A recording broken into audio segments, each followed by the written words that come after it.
자, 그러면 핵심적으로 알면 좋죠. 다시 짚죠. 내가 이 대학교를 선택한 이유. 네, 그 다음에 내가 이 전공을 선택한 이유. 자, 그리고 전공으로 진출할 수 있는 직업들은 뭐가 있는지 좀 아셔야겠죠. 자, 그리고 내가 원하는 나의 모습.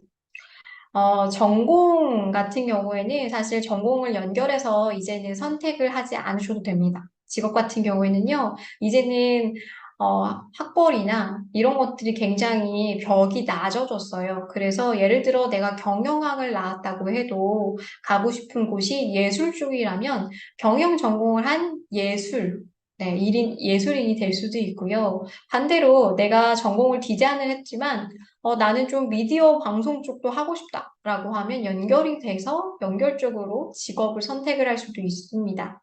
자, 하지만 기본적으로 내가 지금 선택한 이 대학교에서 이 전공으로 기본적으로는 어떤 것들이 진출 가능한지를 좀 알고 있으면 도움이 될 수 있죠. 막연하게 내가 공부하다 보니까 적성에 안 맞아라고 포기하지 마시고요.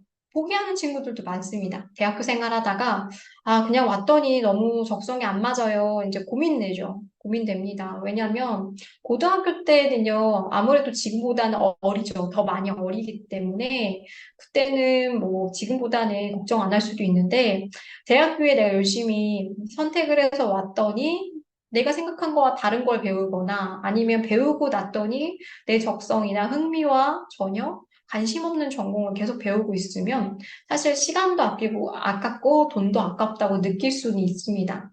하지만 여기서 똑똑하게 생각하시면요. 내가 시간과 그다음에 우리 등록금 투자하는 거죠. 나에게 투자한 것들을 버리기보다는 내가 이 안에서 얻어갈 수 있는 게 무엇이 있을까 좀 생각을 해보시고 일단 이 전공을 할 수 있는 직업들이 무엇이 있을까 핵심적으로 짚어보는 시간도 꼭 필요합니다.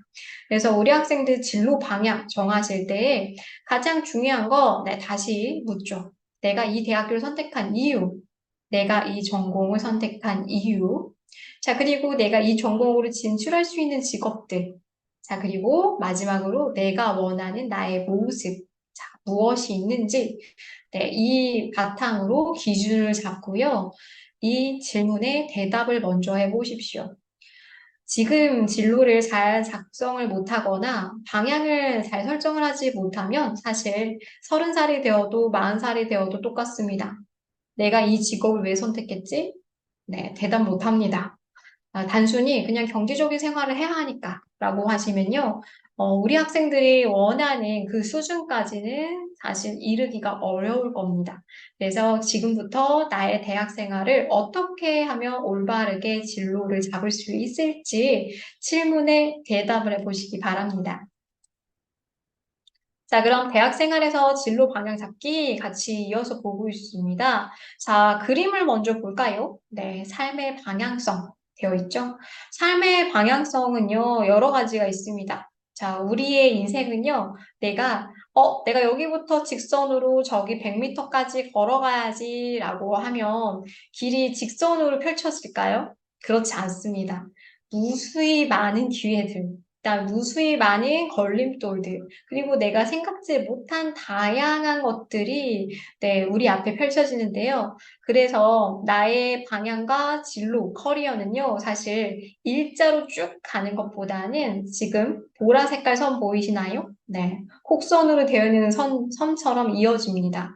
근데 시간이 지나고요. 계속 내가 원하는 방향을 잘 잡기만 하면요. 전문성이 추가가 되고요. 조금 멀리 보면 나의 커리어도 완성되는 것을 볼 수 있습니다. 자, 그렇다면은 원하는 분야는 뭐가 있을까요? 처음부터 나는 이 분야에 가야지 라고 생각을 사실은 하시는 분이 있겠지만 거의 다 어렵습니다. 경험치가 부족하거든요. 자, 그렇다면 내가 갖고 있는 것들을 잘 활용하는 게 중요하죠. 내가 관심 있는 분야 첫 번째, 두 번째, 세 번째를 놓고 다 같이 해보는 거예요. 네, 다 같이. 그러면서 여기 가운데 융합되죠? 융합되는 부분이 만나면 그 안에서 시너지를 내는 구간들이 있습니다. 그런 구간들을 이어서 가져가면 나만의 커리어가 완성이 될 수 있겠죠. 자, 그래서 내가 잘하는 것과 잘 좋아하는 것 중 구분을 명확히 하셔야 됩니다. 아까 제가 초입에 말씀드렸죠? 네. 내가 잘하는 것과 좋아하는 거의 이유를 명확히 해라. 왜 좋아하고 왜 잘하는지를 명확히 해야 한다. 자, 그리고 두 번째, 취업하고 싶은 분야를 탐색해라. 이것도 말씀드렸을 거예요. 자, 내가 어디에 무엇을 되고 싶다. 전공을 연결해서 가든, 전공을 연결하지 않고 아예 다른 분야로 가든, 기본적인 거는 취업하고 싶어 하는 분야를 좀 탐색하시고요. 아니면이, 네, 취업하고 싶은 분야가 없다면 롤 모델을 찾으시면 됩니다. 내가 보기에 손흥민이 너무 멋있네? 그럼 손흥민은 왜 글로벌 축구 선수가 되었을까? 탐색을 한번 해보시고, 내가 지금 축구 선수가 되지 못하더라도 내가 생각하는 롤모델, 손흥민은 어떻게 해서 월드 클래스가 됐을까? 그만의 장점과 노하우를 잘 보시고 내 걸로 만드셔도 도움이 됩니다. 자, 그리고 못하는 것과 경험이 적은 것도 따로 적으십시오. 어, 20년 넘게 사셨죠. 우리 학생들은 대학생이시니까 보통은 20년 넘게 이제 사셨을 텐데, 앞으로 살아갈 날은 50년, 70년, 80년이 남았습니다. 자, 그럴 때 제가 꼭 드리고 싶은 말은 무엇이냐? 내가 안 된다라고 생각하는 것, 이건 아니다라고 생각하는 것, 또 스스로 내가 못한다라고 생각하는 것에 정의를 너무 빠르게 내리지 마세요. 저는 이제 추천은 어떻게 드리냐? 정말 싫고 하기 싫은 게 있으면 딱 3번만 참고 해봐라. 그러면 너의 인생이 3배가 확장될 것이다. 라고 이야기를 저는 해드립니다. 그래서 먹기 싫은 음식이 있어요. 그것도 딱 3번만 참고 드셔보세요. 그러면 그때부터 적응되거나 아니면 3번을 참고 먹었는데도 정말 싫으면 그 음식은 그래 정말 싫은 것이 될 수 있습니다. 근데 지금까지 20년간 살아온 데이터는요. 사실 유년 시절도 껴있고요. 우리 학생들 대학교에 들어오니 초등학교, 중학교, 고등학교 학생들 보면 어때 보이시나요? 성숙해 보이시나요? 아니죠? 어려 보이죠? 아유, 어린 것들. 이런 생각이 들지 않습니까? 자, 그렇다면 내가 못하는 거, 안 되는 거, 그 다음에 내가 피하고 싶은 것들의 데이터는요, 우리 대학생 분들이 봤을 때, 아, 고등학생, 중학생 진짜 어렸다라고 생각했던 그때, 그날의 데이터입니다. 네, 너무 어린 시절의 데이터라는 소리죠. 그래서 지금부터의 데이터는요, 대학교, 사회인이 되는 어른의 시점부터 다시 차곡차곡 나만의 데이터를 쌓아가십시오. 그래서 지금까지 못하는 게 있었으면 한번 시도해 보시고요. 싫은 게 있어도 꾹 참고 3번 정도 시도해 보십시오.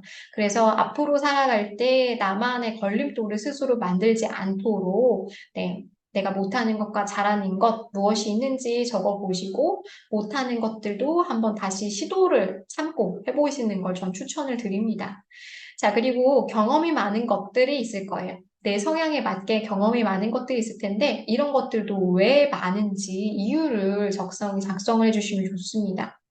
못하는 것도요, 이유가 있고요. 잘하는 것과 경험 많은 것도요, 그만한 이유가 있습니다. 그래서 나만의 이유는 내가 알아야겠죠. 타인이 알려주는 것이 아닙니다. 그래서 나만의 경험이 많다면 이 경험이 왜 많은지 이유를 작성하시면 진로를 작성하고 방향을 잡기에도 명확히 내가 뭘 좋아했구나, 내가 어떤 거에 더 두각을 나타냈구나가 명확하게 보입니다. 그래서 우리 학생들 나중에는 나의 진로 방향을 명확히 잡을 수 있고요. 그 안에서 나의 커리어와 전문성을 더 탄탄히 만들 수 있습니다. 자, 그렇다면 내가 선택한 전공 얼마나 마음에 들까요? 자, 우리 학생들 제가 가지고 왔습니다. 자, 전공을 다시 정할 수 있다면 현재 전공을 다시 선택할 건가요? 라고 이제 물었는데요. 39.9%, 다른 전공을 하겠다. 38.7%, 지금 전공을 하겠다. 잘 모르겠다. 21% 됩니다. 자, 보신 거 어떠신가요? 네. 보시면요. 다른 전공 선택과 지금 전공 선택이 거의 5대 5입니다. 5대 5. 그래서 대학교의 진로 선택은요. 음, 전공에 따라서 많이 선택이 갈리기도 하지만 우리 학생들 나중에 사회생활을 하실 때 전공을 물어보시면 특정 직업 빼고는 사실 전공을 따라서 취업하는 경우가 그렇게는 많지 않습니다. 음, 그래서 거의 반반이에요. 전공을 살려서 가는 경우도 있지만 전공을 살려서 가지 않는 경우도 굉장히 많고요. 또한 그 전공을 오로지 100% 살리지 않고 연결해서, 연결성을 살려서 취업을 하는 경우도 굉장히 많습니다. 자, 그리고 전공에 상관없이 우리 학생들 원하는 기업에 많이 지원하는 경우도 있죠. 대기업에 가고 싶다라든지 그 기업의 복지나 아니면 브랜드, 네, 가치에 따라서도 또 많이 전공과 연관 없이 취업을 선택하기도 합니다. 자, 다음을 보죠. 내가 선택한 전공 마음에 드나요? 라고 질문했습니다. 자, 그래서 보시면 신입 구직자들 10명 중 4명은요, 내 전공에 후회한다 라고 이야기하고 있다고 합니다. 자, 대신 후회하지 않는 데가 61.9%입니다. 자, 그럼 전공을 선택을 했을 때 왜 후회하나요? 라고 물어봤어요. 자, 그랬더니 43.2%가 내 적성과 맞지 않아서 후회한다 라고 했고요. 채용 일자리가 적은 분야라서 후회한다. 라는 경우도 있었습니다. 자, 그리고 다른 전공보다 미래의 기대 수익이 적기 때문에 후회한다. 라는 답변도 있었고요. 향후 진로 옵션이 많지 않기 때문에 후회한다. 라는 말도 있었습니다. 자, 그리고 전공 분야에 미래가 밝지 않아서라고 답변한 경우도 있었네요. 자, 근데 우리 학생들 고등학교까지 나왔는데 그때 나의 미래를 결정하는 전공을 나에게 100% 맞게 선택하기란 정말 쉽진 않습니다. 그래서 여기서 똑똑하게 전공을 활용하는 방법들을 진로 설정에 좀 같이 적용시키면 좋죠. 자, 어떻게 적용을 시키냐? 전공과 적성이 맞지 않는다면 다양한 경험으로 나의 경험들의 시각을 넓히는 게 중요합니다. 그래서 내 성향이 내성적이에요. 자, 그러면 요즘에는 온라인으로도 많이 활동을 할 수 있죠. 그러면 내가 가장 강하게 활동할 수 있는 곳에서 그곳에서 나의 두각을 보여주셔도 좋고요. 요즘에는 메타버스 많이 활용하고 있죠. 그래서 뭐 온라인 상에서는 내가 이렇다라든지 오프라인 상에서는 이렇다라든지 다양한 경험들을 온라인, 오프라인 상에서 좀 많이 하시는 게 중요합니다. 네, 가장 추천하는 방법은 아까 말씀드린 거와 같이 내가 하지 않은 것들을 좀 많이 해보시는 거. 하지 않는 것들을 해보면요, 의외로 내가 찾지 못했던 나만의 적성들을 발견하는 경우가 많습니다. 한 가지 사례로 어떤 분이 회계 분야만 계속 공부했어요. 고등학교 때부터 뭐 전산회계 그 분야만 계속 공부했고 대학교도 전산회계 관련된 학과를 진학을 했습니다. 근데 그곳에서 일을 하는 도중에 이제 친구를 따라서 동아리를 하나 드는데요. 어떤 동아리냐? 연기하는 동아리였어요. 그래서 처음에는 연기를 하려고 들어간 건 아니고 그냥 스태프 하려고 들어갔는데 이제 기회가 왔겠죠. 연기하는 걸 옆에서 보고 스태프도 하다 보니 어쩌다 보니까 배역까지 맡게 되었습니다. 근데 배역을 맡아서 연기를 하게 되니까 너무너무 재밌는 거예요.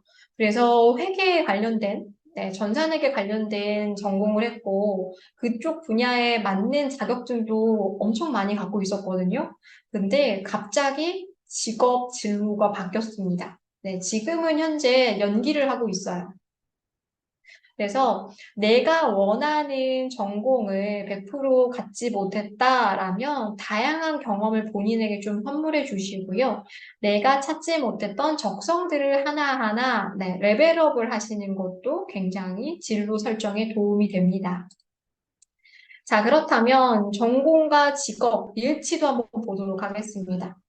네, 전공과 직업 일치도 얼마나 있나요? 라고 봤더니 전공과 직업이 일치하는 것은 약 37% 정도 됩니다. 음, 일치가 37%, 왜냐, 매우 일치 16%, 일치하는 편이 21% 정도 돼서 일치가 약 37% 정도 되고요. 관계가 없다라고, 이제 불일치라고 말하는 분들은 38% 됩니다. 자, 이것도 보면은 거의 5대 5죠. 네, 전공과 직업이 일치하냐라고 보시면 거의 5대 5인데, 보통이 24.7%입니다. 그래서 전공을 살려서 직업을 찾아도 되고, 그렇지 않아도 충분히 경제적인 활동 혹은 내가 원하는 모습으로 네, 살아갈 수 있다라는 거 볼 수 있겠죠. 자, 그럼 내가 성공한 전공이 얼마나 마음에 드는지 봤습니다. 자, 보면요. 전공 살려 취업 준비하는 대졸자 현황 이렇게 갖고 왔는데요. 전체 계열의 51.1% 정도가 되는데, 자, 의학 계열이 85%, 자, 보시면요. 전문 직업 있죠. 의학계열 같은 경우에는 보통은 고등학교 때부터 본인의 직업을 설정을 하고 전공을 하거든요. 나는 의사가 될 거야. 난 간호사가 될 거야. 나는 역사가 되고 싶어. 나는 뇌에 관련된 뭐 전문가가 되고 싶어. 이런 분들이 이제 의학 계열이 좀 많이 가는데, 그럴 경우에는 이제 전공과 연결성이 높습니다. 네, 그래서 네, 전공 살려 취업했을 때 이제 의학 계열 같은 경우에는 전공이 마음에 들겠죠. 아무래도 목표 설정이 이미 끝난 단계니까요. 자, 그 다음에 사범 계열도 비슷합니다. 나는 이제 목표가 보통 사범 계열 같은 경우에는 네, 본인의 진로 목표를 설정을 하죠. 나는 어떤 직군의 교사가 되고 싶다. 이렇게 가기 때문에 좀 전공과 연결성이 있고요. 나머지 이제 50% 정도는 이제 예체능, 이공계, 그다음에 경상 계열, 그다음에 사회과학 계열이 들어가 있고요. 인문 계열이 아무래도 38.4%로 가장 낮습니다. 인문 계열은 사실 진출할 수 있는 곳이 너무 많거든요. 너무 많기 때문에 전공이 마음에 안 든다라고 대답을 할 수도 있겠죠. 네, 그래서 전공이 마음에 드는 이제 전공에 마음에 드는 이제 학과들의 특징을 보면 전문적이거나 네, 아니면 고등학교 때 보통 꿈을 정하고 하는 경우가 많다라는 것들도 눈여겨볼 점입니다. 그래서 우리 학생들 저희랑 이제 온라인 수업이다 보니까 어떤 전공이고 내가 정말 마음에 들어서 이 전공을 선택해서 잘 배우고 있는지 대화를 할 수가 없어서 조금 아쉽네요. 하지만 내가 전공이 지금 마음에 드는지 마음에 들지 않는지 강의를 보면서 명확히 네, 내가 왜 마음에 드는지 이유, 왜 내가 마음에 들지 않는지 이유를 명확히 한번 짚어보시면 좋을 것 같습니다. 자, 그래서 전공과 취업의 연결성을 좀 보시면요. 직장인 10명 중 8명은요. 전공 살린 취업 추천을 한다라고 합니다. 네. 전공 살린 취업은 추천을 하는데 현실은요. 보시면 전공 살린 취업, 사회생활 도움 되나요? 라고 물었더니 10명 중에 7명 정도는 도움이 된다. 라고 말씀을 하고 있어요. 직장인들은 네, 도움이 된다라고 이야기를 하고 있고요. 자, 구직자분들은요, 다른 분야로 취업을 하고 있다. 56%. 전공 분야로 취업한다. 43%라고 해서 전공을 했지만 절반 정도는 다른 분야, 네, 절반보다 조금 더 많은 분들은 취업을 다른 곳으로 계획을 하고 있습니다. 자, 그럼 직장인들이 전공을 살려서 취업하면 왜 도움이 된다고 말을 했을까요? 취업을 할 때 아무것도 모르는 상태에서 취업을 하면 사실은 맨 처음에는 좀 어렵겠죠. 적응하기도 어려운데 아예 모르는 용어를 내 업무를 하거나 아예 내가 다시 처음부터 배워야 한다라고 하면은 아무래도 힘들다 보니까 직장인들이 전공을 살려서 오면 기본 지식들은 다 갖추고 있죠. 기본 지식이나 전문 용어나 기본적으로 내가 배웠던 교과목들이 내 직무에 연결이 되기 때문에 도움은 됩니다. 근데 요즘에는요, 대학교 말고도 아카데미나 아니면 온라인 수업들이 너무 잘 돼 있어서요, 내가 원하는 전공이 아니라도, 네, 내가 기존에 배웠던 전공 분야가 아니라도 원하는 직무 설정만 잘 하시면 금방 배워서 적응 가능합니다. 그 이유가요, 요즘에는 대학교 전공을 하지 않고 아카데미 출신들도 괜찮은 기업들에 취업을 또 많이 하고 있고요. 말씀드린 것 같이 내 전공이 고등학교 때, 네, 100% 만족스럽게 선택을 할 수가 없거든요. 네, 그래서 네, 이런 것들도 조금 괴리감이 생긴다. 알 수 있고요. 전공과 취업은 이제는 좀 별개인 시대입니다. 네, 도움은 될 수는 있지만 별개인 시대다. 그래서 전공의 벽도 많이 낮아지고 있고요. 실제로 각 대학교에 이제 전공 설명 같은 걸 보면요. 이제는 뭐 예전에는 한 가지 분야에 국한돼서 A, B, C밖에 가지 못한다. 이쪽에 전공으로 살릴 수 있다라고 얘기했다면 이제는 그냥 해당 사이트에 보시면 예를 들어 A라는 전공을 함으로써 A, B, C, D, E, F, G까지 네, 글로벌 진출까지 가능하다라고 해서 다양하게 취업의 문을 활짝 열어두었습니다. 그래서 우리 학생들 진로 설계하실 때 전공에 너무 얽매이지 마시고요. 내가 이 전공을 약간 버겁다라고 하면 내가 관심 있는 분야를 지금부터라도 취미처럼 공부해 두시면 연결이 됩니다. 그리고 전공이 내 적성에 맞지 않는다고 해서 포기하지 마세요. 포기하시는 건 정말 비추인데 그 이유는 내가 열심히 노력하고 투자한 만큼 언젠가는 필요로 하는 날이 있거든요. 네. 이거 진짜 이거는 삶의 지혜입니다. 그렇기 때문에 내가 선택한 거잖아요. 네. 누가 선택해서 억지로 아신대학교 땡땡 학과에 들어간 건 아니죠. 본인이 어쨌든 최종적으로 선택해서 내가 이 전공을 배우고 있으니까 본인의 진로 설정하실 때는 이 전공이 마음에 들던 마음에 들지 않았던 내가 배울 수 있는 것들은 잘 똑똑하게 잘 배워서 내 진로에 대해서 조금 도움을 받으셨으면 좋을 것 같습니다. 자, 그리고 채용 시 중요하게 생각하는 평가 요인을 좀 보면요. 첫 번째, 전문, 네, 전공 지식이 좀 필요합니다. 전문 지식이 필요한데요. 그 이유가 채용 시에 아까 말씀드렸죠? 네, 뽑아놨더니 아무것도 모른다. 우리가 이제 회사에 가면요, 월급을 받고 일을 하죠. 자, 그러면 뭐냐? 배우는 입장이 아니라 성과를 내는 입장이 돼야 됩니다. 그래서 기본적으로 업무가 가능한 전문 지식이나 용어나 기본 가이드라인을 좀 숙지를 하고 가셔야겠죠? 그래서 채용 시에 회사가 전공을 많이 보는 이유가 뭘까요? 네. 전문 지식 때문에 그렇습니다. 전공을 보던 이유는 그냥 회사와 연결된 전문 지식이 있으면 빠르게 회사 업무에 투입이 가능하기 때문에 그렇고요. 전문 지식을 내가 따로 공부를 했다. 내가 전공은 다른 걸 했지만 가고 싶어 하는 직무에 맞게 열심히 내가 따로 공부를 했다. 라고 할 경우에는 네, 취업하는데 문제가 거의 없습니다. 문제가 없습니다. 그래서 입사 서류를 쓰실 때나 면접 보실 때 내가 그 직무와 연결된 전문 지식이 어떻게 있는지를 잘 어필하시면 대학교 전공에 네, 매이지 않아도 된다는 점 네, 좀 알고 계시면 좋을 것 같고요.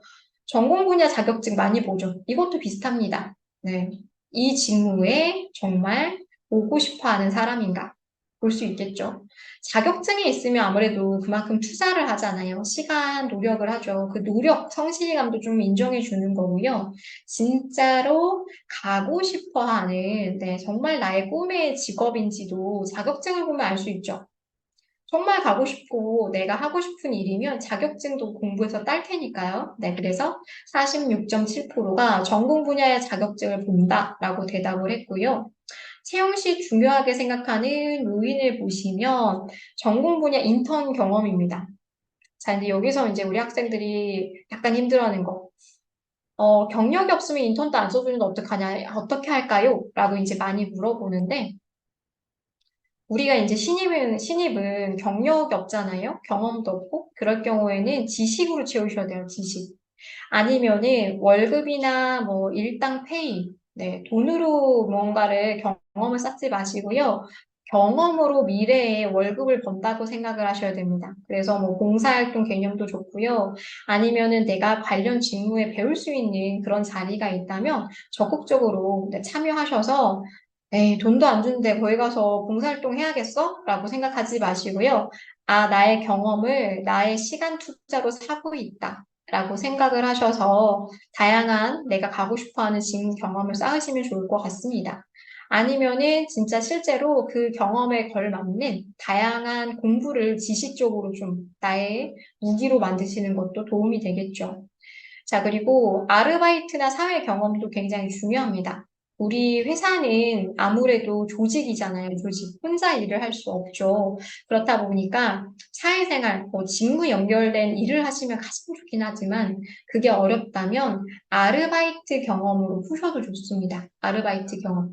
그래서 내가 사회생활을 할 때 어떤 역할을 하고 사람들과 갈등이 있을 때 어떻게 잘 헤쳐나갈 수 있는지를 사회 경험으로 하시는 것도 좋고요. 아무래도 가만히 공부만 한 학생들보다는 다양한 경험을 갖고 있는 학생들을 좀 많이 선호합니다. 그 이유는 우리 조직 생활은요, 다양한 분들이 모여서 공동의 목표를 이루기 위해서 노력하는 곳이잖아요.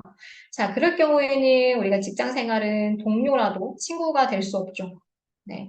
다양한 연령대 분들과 만나서 우리가 공동의 목표를 위해서 노력을 해야 되기 때문에 그때 나의 성향이나 내가 문제 해결력을 아르바이트나 다양한 경험들을 통해서 어떻게 잘 발휘했는지가 굉장히 좋은 점수를 받을 수 있거든요. 그래서 채용 시 중요하게 생각하는 게 아르바이트와 사회 경험도 들어갈 수밖에 없겠죠. 자, 그리고 이제 다섯 번째가 출신 학교입니다. 요즘에는 블라인드도 많아서 출신 학교를 많이 보고 있진 않지만 학교를 보던 이유는 뭘까요? 네, 고등학교 때 성실도죠. 고등학교 때. 이 사람이 얼마나 성실하게 본인의 학생 신분, 본분을 잘 지키면서 학교 생활을 했는가. 네, 이런 것들을 봅니다. 아무래도. 그래서 확률적으로 보면요. 학교 공부를 안 한 친구들이 다른 거에 두각을 나타내면 상관없는데, 그렇지 못할 경우에는 확률적으로, 서울에 있는 S대에 나온 지원자랑, 그 다음에 아무것도, 자격증도 아무것도 없고, 대학교도 나오지 않는 지원자랑 봤을 때, 누가 더 성실해 보입니까? 네, 그 차이로 보시면 됩니다. 그래서 출신 학교도 좀 많이 보이는데요. 그러면 저는 출신 학교가 조금 아닙니다라고 본인 스스로 내 기준으로 봤을 때 아닙니다라고 생각이 드신다면 그때 무마할 수 있는 게 앞에 네 가지죠. 전문 지식과 전문 관련된 자격증, 그 다음에 인턴 경험과 사회생활 아르바이트. 네, 이런 것들로 메꾸시면 됩니다. 그래서 지금 다섯 가지를 지금 보여드리고 있는데요. 다섯 가지를 다 갖고 있을 수는 없거든요. 다 가지면 정말 좋죠. 근데 그게 안 된다면 내가 조금 약한 부분을 다른 것들로 좀 채우시는 게 좋습니다. 예를 들어 인턴 경험이 없으면 자격증 개수로 채우시고요. 내가 자격증이 안 되면 전문 지식으로 채우셔서 학점이라도 잘 관리하시면 도움이 될 수 있겠죠. 그래서 우리 학생들 진로 설정하실 때 아무래도 전공 많이 영향을 받아서 제가 좀 전공과 채용 시 중요하게 생각하는 요인들 같이 연결해서 설명을 드렸고요. 직무 설정하실 때 전공도 중요하지만 결국에는 뭐가 중요하다? 네. 내가 나아갈 방향을 먼저 설정하시는 게 굉장히 중요하고요. 자, 지금 결정하는 게 내 인생을 엄청 크게 변화시킬까요? 그럴 수도 있지만 그렇지 않을 가능성도 높습니다. 그래서 진로를 설정하실 때는요, 너무 많이 겁먹지 마시고요. 일단은 방향을 설정하셨으면 그 방향에 맞게 나아갈 수 있는 실천력, 꾸준함이 가장 중요합니다.